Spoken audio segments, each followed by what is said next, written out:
passionate, we are alive! Bright and passionate, we are alive! Bright and passionate! Facilitator minus 10 na. May babaeng nagda-drive. Palayo sa mall. Hoy. Palayo sa mall. Manual pa ang dinadrive niyang car. Hoy. Oy. Kumaklatch. At sa kabilang banda, may batang umiiyak. Yan si Pia. Uy, si Fia kawawa. Si Pia pala ay nawawala. Kaya may tumawag ng security. Parang snatcher. Niya ang kanyang radyo. At pinage ang kanyang nanay na nawawala. At dahil hindi nakabalik ang nanay niya, sinundo na lang siya ng tatay niya. Tatay, pasok. Sino yung tatay? Nagkaturuan ba? Oy. Pagkatapos ng 10 Saan yung picture? Wala, hindi daw. balak niyang Wala sila. shopping sa Anonas. Yan, Oy, ano Hindi na. siya ng mga ukay. Asa na si Pia? Nung malaki na siya. Ayan. Ay, lumaki na si Fia. At nabutan niya ang mga mannequin na very, very Gen Z. Ayan. Very Gen Z. Okay. At habang naglalakad siya, nadapa Uy. si Ray.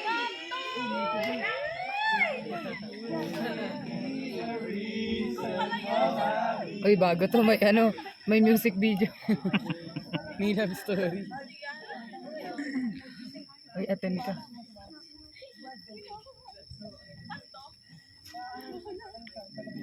Panalo yung white. Sino? Pero ang ganda nung Si Ray pala engagement. ay schoolmate Hindi. ni Pia. Yung pagka At in-invite siya sa youth camp. connect. Ang nahulog Muna. pala niya Ay, mga muna papel din. ay flyers ng youth camp na Unshakable. Wow.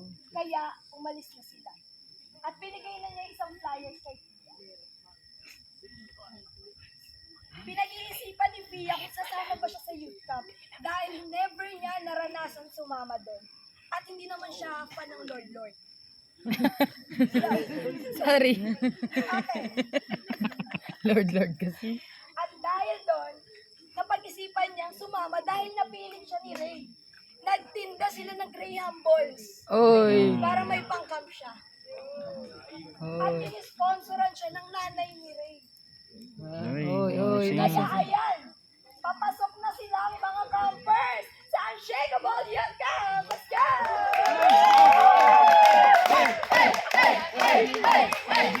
At ang worship leader natin ay i-welcome ang campers.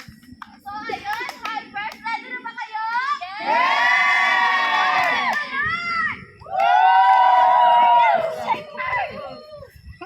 Yung iya siya sa ginawa niya. Diretso sa likod. Nagbibilang na ang mga parang agent natin na maraming radyo. 2 minutes na lang! Pero si Pia taing-tain na. Uy. Hindi niya alam. May tao pa po! May tao pa po! At ang problema, yung nasa CR, nasa kanya ang sabon ni Pia. Kaya, hindi na siya nakatae. Si Lovely, parang ano lang yun. Life story ni Lovely. Lovely, ikaw ba yan? Ay yung hindi niya maintindihan halo-halong galit, sakit, Anong pakiramdam? pagkaya. Sa kauna-unahang pagkakataon, si Pia ay lumapit sa Panginoon. Unang beses niyang itinaas ang kamay niya at sinurrender niya lahat ng galit, ng sakit, ng unforgiveness sa kanyang nanay na iniwan siya sa mall. At lahat ng pinagdaanan niya. At pagkatapos nun, eto na ako. Hey. 4 na taon na po akong pastor. Salamat sa Diyos. Wow. Oy. At akalain niyo po PL. yun, 2024 na po yun. 2038 na ngayon. At 33 years old na po ako. Ay, nako, ang mga Gen Z.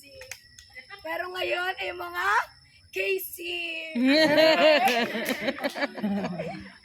Alam nyo, naalala ko pa noon, sabi ni SP, nakatanggap tayo Kaya ng pala isa ganyan, kahit boses aming matanda. sinayayanig. Yes! Yes, Lola! Amen! Ayan. Hello. Oy, oy! Ano mo na yata ang kausap? Hey! Pero hindi biro lang. Pero ang Parang gusto ko lola lang na, sabihin, ganun. iba't iba man tayo ng pinanggalingan, iba't iba ng storya, iba't iba ng henerasyon, pero ang Diyos ay hari ng lahat ng henerasyon. Amen! Amen! At darating pa lang ang problema, ipinanalo na niya. Tama! Tama! Because our God is unshakable, so we are! Amen! Woo!